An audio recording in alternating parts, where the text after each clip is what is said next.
Hi guys, welcome back to the channel. आज हम करेंगे यूनिट 2 ऑफ ऑर्गेनाइजेशनल बिहेवियर। कल मैंने यूनिट 1 की वीडियो डाल दी पूरी विद ऑल द कॉन्सेप्ट्स, और आप पहले प्रेफर करना कि वो वाली वीडियो देखो ये वाली वीडियो देखने से पहले। तो जो यूनिट 2 होएगी वो हमारी ऑर्गेनाइजेशन पे बेस्ड है। पहली यूनिट मैनेजमेंट पे थी, सेकेंड यूनिट ऑर्गेनाइजेशन पे है, और ये सारे मैंने टॉपिक्स लिख दिए हैं कि क्या क्या होएगा आज जो हम वीडियो में कवर करेंगे। ऑर्गेनाइजेशन का प्रोसेस कॉन्सेप्ट वो देखेंगे। Fundamentals of OB, OB organisational behaviour की शॉर्ट फॉर्म है, और challenges and opportunities in an organisation. फिर ये तीन कॉन्सेप्ट्स हैं, पर्सनैलिटी, परसेप्शन और मोटिवेशन। ठीक है, ये सारे टॉपिक्स आज हम कवर कर रहे होंगे। इसके बाद नेक्स्ट वीडियो मैं डेटा साइंस की डाल दूंगी। ये सारा सिलेबस एमडीयू से रिलेटेड है। ठीक है, एमडीयू के अकॉर्डिंग ये यूनिट 2 है जो आज हम कवर करने वाले हैं। So let's get started. First topic है ऑर्गेनाइजेशन का मतलब, की फीचर्स ऑफ ऑर्गेनाइजेशन और टाइप्स ऑफ ऑर्गेनाइजेशन। तो सबसे पहले क्या होता है कि ऑर्गेनाइजेशन किसी भी चीज़ का ऑर्गेनाइजेशन कब कहा जाएगा, जब एक ग्रुप ऑफ पीपल एक साथ काम कर रहे होंगे टू अचीव समथिंग। मतलब या तो वो छोटी हो सकती है, या अगर आप कोई भी अगर अपने कॉलेज में भी इवेंट ऑर्गेनाइज कर रहे हो तो अकेले तो आप सब चीज़ नहीं ऑर्गेनाइज कर पाओगे ना। तो आपकी जो टीम होएगी उसको एक काइंड ऑफ ऑर्गेनाइजेशन बोल दिया जाएगा, क्योंकि आपका उस टाइम पे गोल क्या होएगा कि हमें इवेंट ऑर्गेनाइज करना है, वो अच्छे से करना है। ठीक है, तो ये सारा होता है। और गोल फीचर्स इसमें सबसे पहले आता है गोल ओरिएंटेड। मतलब ऑर्गेनाइजेशन हमेशा किस लिए काम कर रही होगी, कोई ना कोई गोल को अचीव करने के लिए। सेकेंड है division of labour. Division of labour में ये मतलब होता है कि हर इंसान सेम काम नहीं करता, हर सेम लेवल पे नहीं होता। उसके बाद कम्युनिकेशन, अगर अच्छा कम्युनिकेशन होगा तो ऑर्गेनाइजेशन ऑब्वियसली अच्छा काम करेगी, अगर पुअर कम्युनिकेशन होगा तो काम अच्छा नहीं होगा। कोऑर्डिनेशन, आपको काम ढंग से करना है, ये नहीं कि लड़ाई झगड़ा कर रहे हो कोई भी ऑर्गेनाइजेशन में। उसके बाद कॉन्टीन्यूटी रहती है ऑर्गेनाइजेशन में। ये इसके सारे की फीचर्स है 5। उसके बाद टाइप्स ऑफ ऑर्गेनाइजेशन में आता है, एक होती है फॉर्मल ऑर्गेनाइजेशन और एक इनफॉर्मल। इनफॉर्मल का भी जो मैंने एग्जांपल दिया कि आप कॉलेज में काम कर रहे हो तो उसके कोई स्ट्रिक्ट रूल्स या रेगुलेशंस नहीं है कि इस तरह से ही काम होगा या इतने टाइम पर ही होना चाहिए। और फॉर्मल में ये होता है कि जैसे अगर किसी कंपनी की ऑर्गेनाइजेशन हो गई तो उनके कुछ स्ट्रिक्ट रूल्स एंड रेगुलेशंस हो गए, वहाँ पे आपको जो वे ऑफ कम्युनिकेशन होगा वो भी फॉर्मल होगा, जबकि इनफॉर्मल में वे ऑफ कम्युनिकेशन भी इनफॉर्मल होगा। तो ये सारी चीज़ हैं, मतलब बेसिक बातें जो आप अपने आप से भी और पॉइंट्स बना के लिख सकते हो। नेक्स्ट टॉपिक है हमारे पास प्रोसेस ऑफ ऑर्गेनाइजेशन। अगर आप किसी भी चीज़ को ऑर्गेनाइज कर रहे हो तो वो होगा कैसे। ठीक है, तो सबसे पहले आता है, फर्स्ट आता है identification of objective. Identification of objective में आएगा कि आपका ऑब्जेक्टिव या एम है क्या, कि आप क्या अचीव करना चाहते हो। और ऑब्जेक्टिव होता है कि आप उसको अचीव करोगे कैसे, मतलब आप क्या मतलब आप क्या स्ट्रैटेजी अपनाओगे जो कि आप अपना गोल अचीव कर सको। ठीक है, उसके बाद आता है डिवीजन ऑफ वर्क। जो भी टीम होएगी उसमें पार्ट्स डिवाइड हो जाएंगे। जैसे अगर कोई भी प्रोजेक्ट है तो भाई तुम डॉक्यूमेंटेशन का काम कर लो, तुम प्रोजेक्ट पे बैकएंड का काम कर लो, तुम फ्रंट एंड का काम कर लो। ये मैंने बहुत छोटा एग्जांपल दिया, लेकिन बड़ी ऑर्गेनाइजेशंस में ऐसे होता है कि लोअर लेवल अपर लेवल वो सारी चीज़ें आ जाती हैं। फिर आता है डिपार्टमेंटाइजेशन, जिसमें डिपार्टमेंट्स डिवाइड करे जाएंगे। असाइनिंग रिस्पॉन्सिबिलिटीज़, जो भी रिस्पॉन्सिबिलिटीज़ हैं कि डिपार्टमेंटाइजेशन में आएगा कि अलग अलग डिपार्टमेंट्स होंगे कौन कौन से, जैसे आईटी डिपार्टमेंट होगा, फिर फाइनेंस डिपार्टमेंट होगा किसी भी ऑर्गेनाइजेशन का, तो वो सारे। उसके बाद असाइनिंग रिस्पॉन्सिबिलिटीज़, कौन सा डिपार्टमेंट की क्या रिस्पॉन्सिबिलिटीज़ होंगी वो सारी। फिर delegation of authorities. Delegation of authorities में आता है कि अथॉरिटीज़ क्या क्या होंगी और उनका बेसिकली काम क्या होगा। कोऑर्डिनेशन अमंग डिपार्टमेंट्स, अगर डिपार्टमेंट्स में जैसे आईटी और फाइनेंस का भी मैंने एग्जांपल दिया, अगर उन दोनों में ही ढंग से कोऑर्डिनेशन नहीं होगा तो हो सकता है कि ऑर्गेनाइजेशन कहीं ना कहीं लैग कर जाए। ठीक है, उसके बाद इस्टेब्लिशमेंट ऑफ हायरार्की। मतलब इस्टेब्लिशमेंट ऑफ हायरार्की में ना हम एक एग्जांपल ले सकते हैं। इस टाइप का ट्राइंगल एग्जांपल होता है जिसमें सबसे ऊपर टॉप लेवल एग्जीक्यूटिव आते हैं, जो एडमिनिस्ट्रेशन मैंने पिछले उसमें बताया था, तो यहाँ पे सारे फाउंडर्स सीईओ वो सब आएंगे। उसके बाद ये जो मिड लेवल होता है, यहाँ पे मैनेजर्स आते हैं जो काम असाइन करते हैं। और उसके बाद यहाँ लिख देती हूँ मैनेजर्स। और लास्ट लेवल पे आते हैं एम्प्लॉयज़। ठीक है, एम्प्लॉयज़ है लेबर जो भी काम अचीव करेगी वो सारे। उसके बाद आता है इम्प्लीमेंटेशन एंड मॉनिटरिंग। जो भी काम हो गया, अब सारा प्लानिंग हो गई है, उसके बाद उसको इम्प्लीमेंट करना, और जो अपर लेवल है मतलब मैनेजर्स हैं वो एम्प्लॉयज़ को मॉनिटर करेंगे, और मैनेजर्स को भी मॉनिटर करेंगे सीईओ या टॉप लेवल एग्जीक्यूटिव्स, वो सारे। नेक्स्ट टॉपिक है फंडामेंटल्स ऑफ ओबी। फंडामेंटल्स ऑफ ओबी में हम स्टडी करते हैं इंडिविजुअल का बिहेवियर, किसी भी इंडिविजुअल का, कि अगर आप उसको इंडिविजुअली उसकी पर्सनालिटी किस टाइप की है, डिफरेंट सिचुएशंस में वो रिएक्ट कैसे कर रहा है, वो सारी चीज़ें आ जाती हैं। उसके बाद की फीचर्स रहता है इंडिविजुअल बिहेवियर, उसको इंडिविजुअली पहले स्टडी करो। जैसे कोई काम दे दिया उसको, कि अगर कोई भी सिचुएशन है, उसे काम नहीं हो रहा है या हो पा रहा है, तो वो कैसे रिएक्ट कर रहा है। अगर आपने उसको कुछ बोल दिया तो वो मतलब चीज़ों को कैसे हैंडल कर रहा है, कैसी चीज़ों पे रिएक्ट कर रहा है, वो सारा। उसके बाद आता है ग्रुप बिहेवियर। अगर उसी इंडिविजुअल को हमने किसी ग्रुप में असाइन कर दिया तो वो कोऑर्डिनेशन कैसा है उसका और टीममेट्स के साथ, ठीक है, तो वो सारा आ जाएगा। उसके बाद नेक्स्ट आता है ऑर्गेनाइजेशनल कल्चर। ऑर्गेनाइजेशनल कल्चर में आपका आएगा कि किसी भी ऑर्गेनाइजेशन की क्या स्ट्रैटेजीज रहती हैं, क्या रूल्स एंड रेगुलेशंस रहते हैं वहाँ के, मतलब वहाँ का कल्चर है क्या, ठीक है। उसके बाद leadership and power. Leadership and power में मीन्स लीडिंग पे है कौन, और पावर डिस्ट्रीब्यूशन किस टाइप से है, ठीक है। उसके बाद ऑर्गेनाइजेशन डिज़ाइन में आता है कि कम्युनिकेशन फ्लो और हायरार्की वहाँ पे किस टाइप की है, कि मतलब टॉप लेवल पे कौन है, ऐसा तो नहीं कोई किसी चीज़ को बीट कर पा रहा हो, या कम्युनिकेशन फ्लो रहता किस टाइप से है वहाँ, और किसी भी ऑर्गेनाइजेशन में। ये सारे इसमें पॉइंट्स आएंगे, और इसको मैंने 5 पॉइंट्स लिखे हैं। आप ना जितने भी मैंने नोट्स प्रिपेयर करे हैं वो सारे चैट जीपीटी से प्रिपेयर्ड है। आपको अगर इसकी नोट्स की लिंक चाहिए हो तो आप मेरे को कमेंट्स में नोट्स टाइप कर देना, मैं आपको लिंक्स प्रोवाइड कर दूंगी अगर चाहिए होगी तो। ली तो इतना मोर देन सफिशेंट है, ठीक है। नेक्स्ट टॉपिक है चैलेंजेस एंड ओबी। अब ये ना बहुत लिमिटेड से मैंने पॉइंट्स लिखे हैं, आप और भी लिख सकते हो, ठीक है। एक एक पॉइंट और ऐड कर देती हूँ।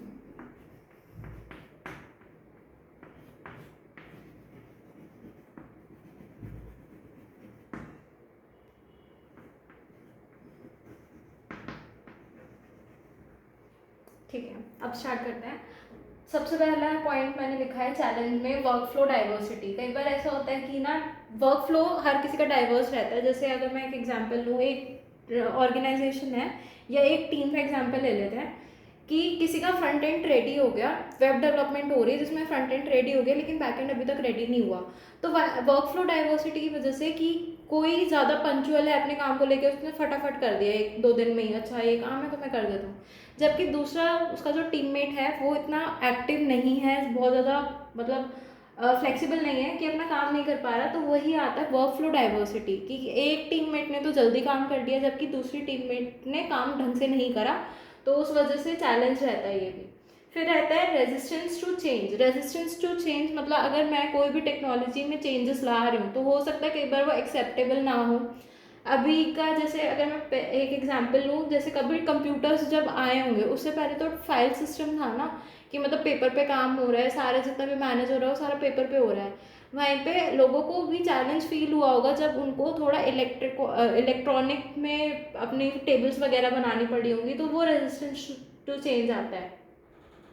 नेक्स्ट पॉइंट आता है ग्लोबलाइजेशन, कि अगर आपका टीम आपकी ऑर्गेनाइजेशन का कोलैब किसी भी फॉरेन टीममेट के साथ हो जाता है, तो हो सकता है कि उनका जो कल्चर है, उनका काम करने का तरीका या चीज़ों को समझने का तरीका थोड़ा अलग हो, प्लस टाइम स्टैम्प जो होता है उस वजह से भी चैलेंजेस रहते हैं वो। फिर मैंने लिखा है इसमें employee motivation and job satisfaction, कि आप जॉब से अपनी सेटिस्फाइड नहीं हो बट फिर भी आपको काम करना पड़ रहा है क्योंकि आपके पास कोई और मतलब ऑल्टरनेटिव है नहीं, तो वो भी एक काइंड ऑफ चैलेंज ही रहता है। और फिर टेक्नोलॉजी डिस्ट्रप्ट्स, मतलब आपके पास जो टेक्नोलॉजी जिस पे अभी काम कर रहे हो, नई टेक्नोलॉजी आ रही है, पुरानी टेक्नोलॉजी है, उससे आप फेमिलियर नहीं हो बहुत ज़्यादा, तो वो भी एक चैलेंज रहता है। फिर कॉन्फ्लिक्ट मैनेजमेंट, एक टीम में 2 लोगों के बीच में कोई भी अनबन हो गई, किसी भी चीज़ को लेके कॉन्फ्लिक्ट्स हो गए, उसको मैनेज करना, that is also an challenge. फिर remote work and virtual teams, इसमें एक एग्जांपल रहता है हाइब्रिड का, जो आजकल बहुत ज़्यादा पॉपुलर है, कि मतलब 2 डेज आपको वर्क फ्रॉम होम करना है, बाकी 3 डेज आपको ऑफिस जाना है, सैटरडे संडे ऑफ है, तो वो एक रहता है जिस दिन आपको घर से काम करना हो, उसमें हो सकता है कि आपको समझ ना आ रहा हो अरे काम करना क्या है, या आप अगर मतलब वर्क फ्रॉम होम ही कर रहे हैं कोई, तो कस्टमर की एक्चुअल रिक्वायरमेंट समझना या टीममेट्स के एक्चुअल एक्सप्रेशन समझना सिर्फ चैट पर या वर्चुअली, तो वो भी मुश्किल हो जाता है, काइंड ऑफ चैलेंज रहता है। और लास्ट मैंने जो ऐड करा है कम्युनिकेशन, अगर आपका कम्युनिकेशन अच्छा नहीं है या आप किसी से बात नहीं करना चाह रहे हो या कन्फ्लिक्ट्स रहते हैं, तो वो भी एक चैलेंज रहता है कि आपको अपना कम्युनिकेशन लैग होते हुए भी काम ढंग से कैसे करना है। ठीक है, नेक्स्ट है हमारे पास अपॉर्चुनिटी ऑफ ओबी। नेक्स्ट है हमारे पास अपॉर्चुनिटी इन ओबी। किसी भी ऑर्गेनाइजेशन में अपॉर्चुनिटीज़ क्या क्या रह सकती हैं?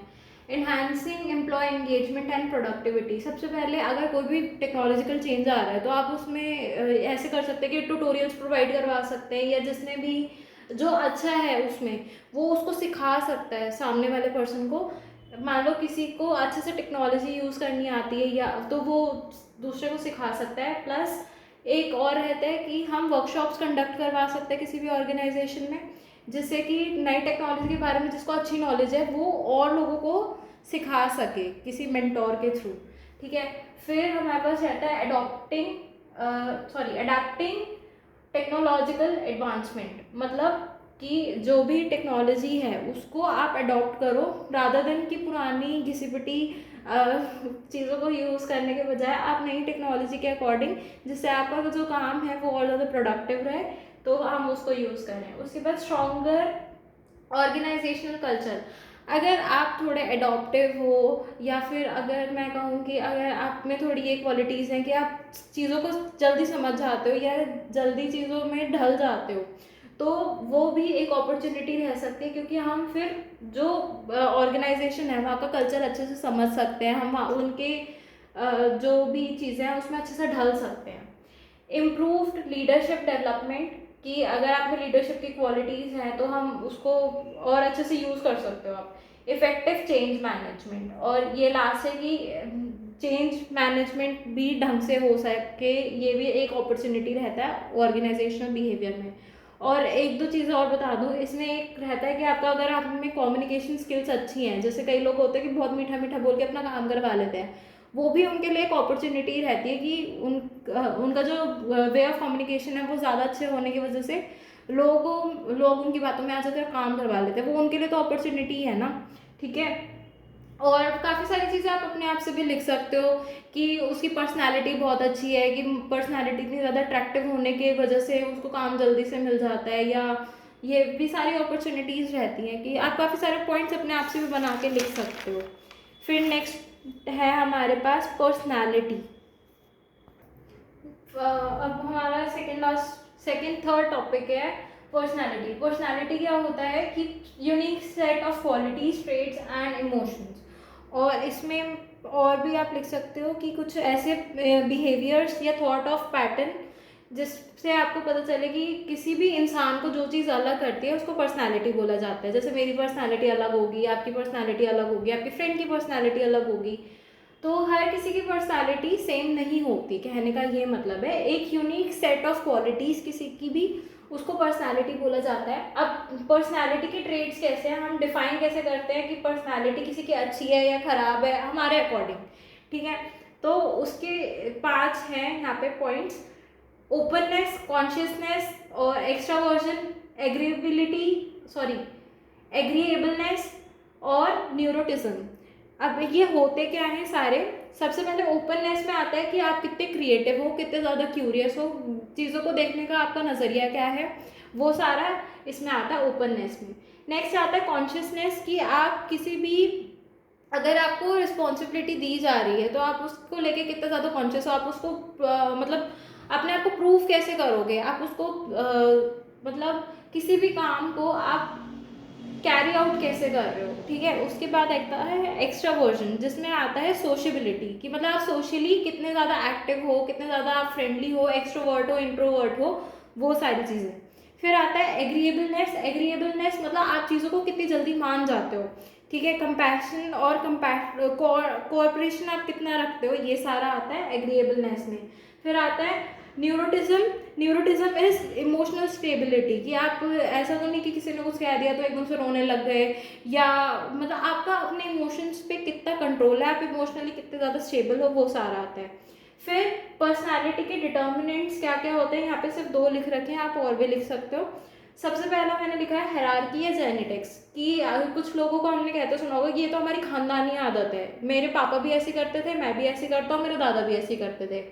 तो हायरार्की आपके जेनेटिक्स किस टाइप के हैं, आपके फेशियल फीचर्स जो आ रहे हैं वो भी जेनेटिक्स, वो भी पर्सनालिटी ही होती है सबकी, ठीक है। आपका वे ऑफ अटायर, कि आप किसी भी चीज़ को आपको कोई भी क्लोथिंग दी है तो आप उसको कितने अच्छे से वेयर कर पा रहे हो, अपने आप को कैरी किस तरह से कर रहे हो, वो सारा हायरार्की वगैरह में आता है।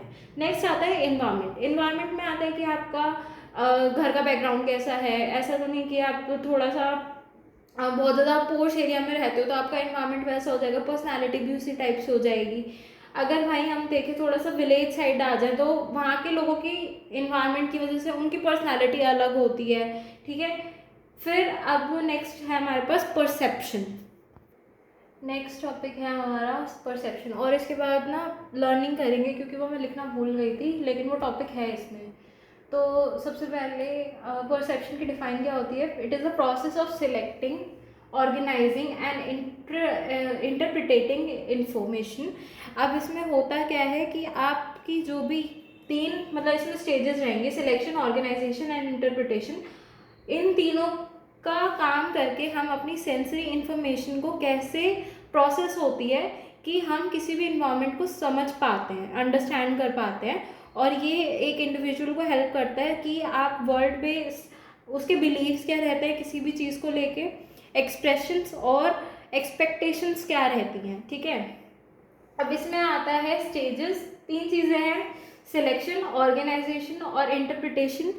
तीनों के मतलब बता देती हूँ। सबसे पहले होता है सिलेक्टिंग। सिलेक्शन में आपका आता है कि आपकी जो भी इनपुट है, सेंसरी इनपुट्स को कैसे फिल्टर हो रहे हैं, ठीक है। उसके बाद ऑर्गेनाइजेशन में आएगा स्ट्रक्चरिंग एंड कैटेगराइजिंग इंफॉर्मेशन, कि आपका जो भी आपने कोई भी चीज़ देखी, फॉर एग्जांपल मैंने कोई बुक देखी तो मैं उसको देखूंगी, अच्छा पहले बाहर से कवर देख लिया, उसके बाद फिर धीरे धीरे स्ट्रक्चर होएगी इन्फॉर्मेशन और कैटेगराइज होएगी, अच्छा ये इस चीज़ की बुक है, इस सेमेस्टर के लिए यूज़ होएगी, इस सब्जेक्ट के लिए है, तो वो सारी। अब बहुत बेसिक सी बात बताइए, आप इन्फॉर्मेशन ऑर्गेनाइजिंग में अपना मतलब दिमाग में हम परसेप्शन किसी के लिए भी बिठा क्या रहे हैं, वो कहने का मतलब है।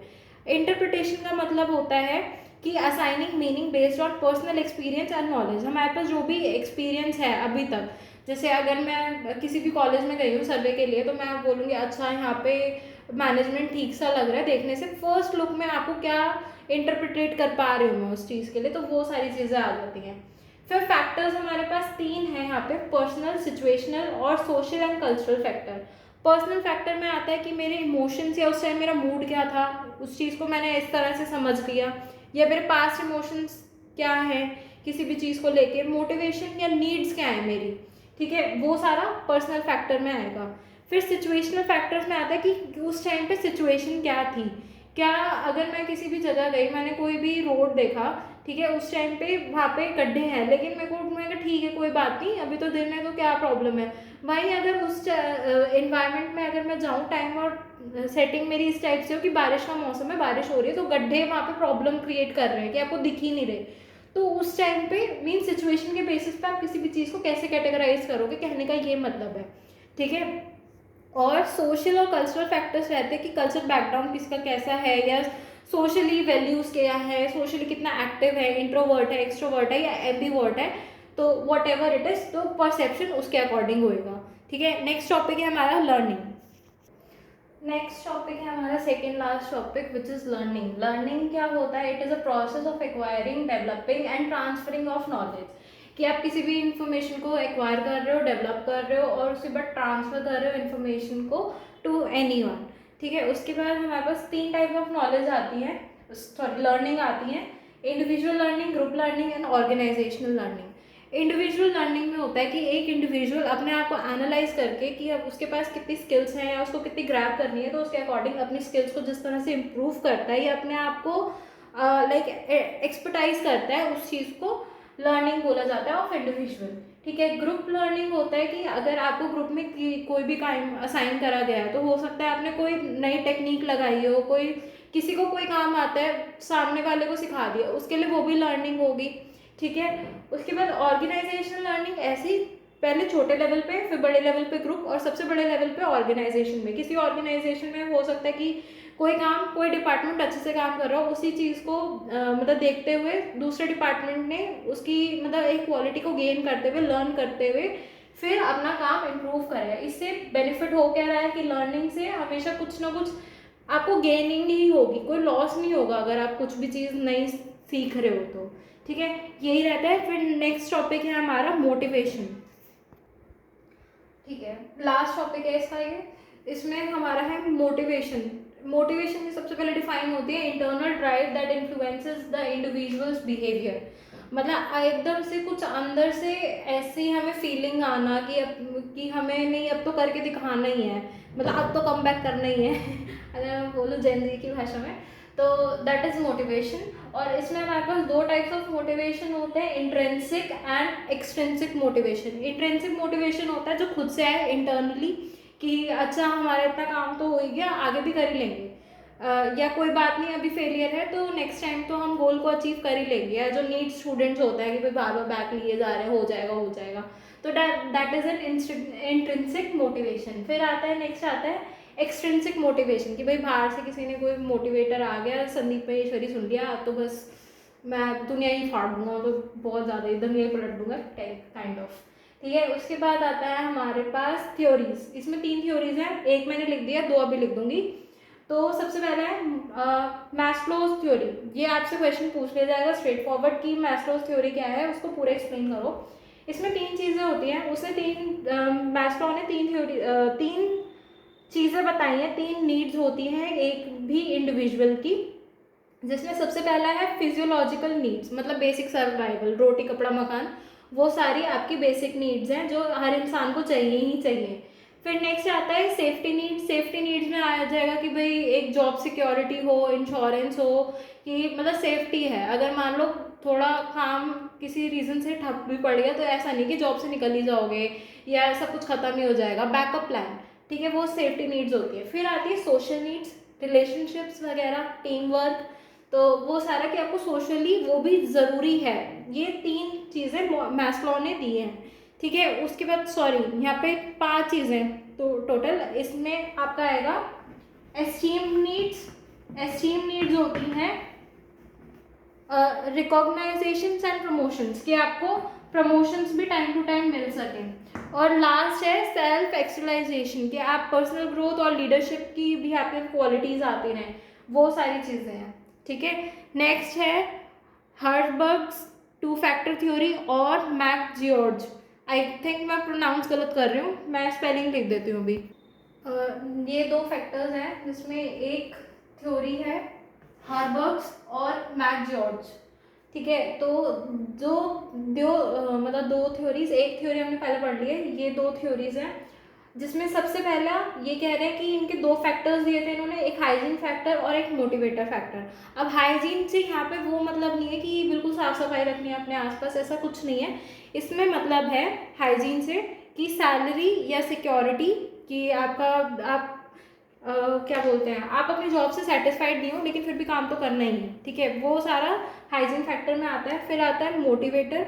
मोटिवेटर में आता है कि अगर आपको प्रमोशंस प्रोवाइड कर दिए जाए, या आपको क्या बोलते हैं, अगर ग्रोथ और रिस्पॉन्सिबिलिटी या रिकॉग्नाइजेशन दे दी जाए, कोई भी प्राइज़ मिल गया तो तुम्हें मोटिवेशन मिल जाएगी, ओ अच्छा अभी ये प्राइज़ मिला है सॉरी, नेक्स्ट टाइम हम और अच्छा काम करेंगे, जिससे हमें मतलब मोटिवेशन मिलता है, सॉरी मोटिवेशन मिलता रहता है, इस वजह से आप काम अच्छा करते हो, इस फैक्टर में ये कह रहे हैं।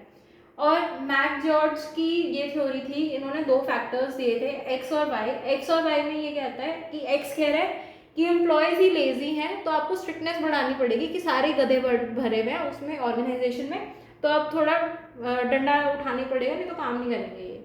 ठीक है, और वाई कह रहा है कि एम्प्लॉयज़ अपने आप ही सेल्फ मोटिवेटेड हैं, उनको बाहर से कोई मोटिवेशन देने की ज़रूरत नहीं है, मतलब खुद ही अपने अच्छे से काम कर लेते हैं और सारा काम टाइम पे हो जाता है and all. So this was all about the video अच्छा लगा हो तो आप लाइक शेयर सब्सक्राइब करना चैनल को और अपने फ्रेंड्स के साथ शेयर कर दो। पूरा यूनिट 2 एमडीयू के सिलेबस के अकॉर्डिंग मैंने कवर करवा दिया है। जो भी टॉपिक्स रह गए हो आप कमेंट सेक्शन में मेरे को बता सकते हो, ठीक है। कल से हम डीएस स्टार्ट कर देंगे, डेटा साइंस, क्योंकि मैं CSE AIML की स्टूडेंट हूँ तो मैं उसी का करवाऊँगी आपको। और उसके बाद आगे और आ जाएंगे। और ये सेल्फ मतलब पूरा सफिशिएंट ही है, अगर आप इसको पेपर से पहले देख रहे हो, सेशनल एग्ज़ाम्स या फिर आपके सेमेस्टर एग्ज़ाम्स के लिए देख रहे हो, तो मोर देन इनफ है, ठीक है। बाकी लाइक शेयर सब्सक्राइब कर देना और thank you so much for watching the video.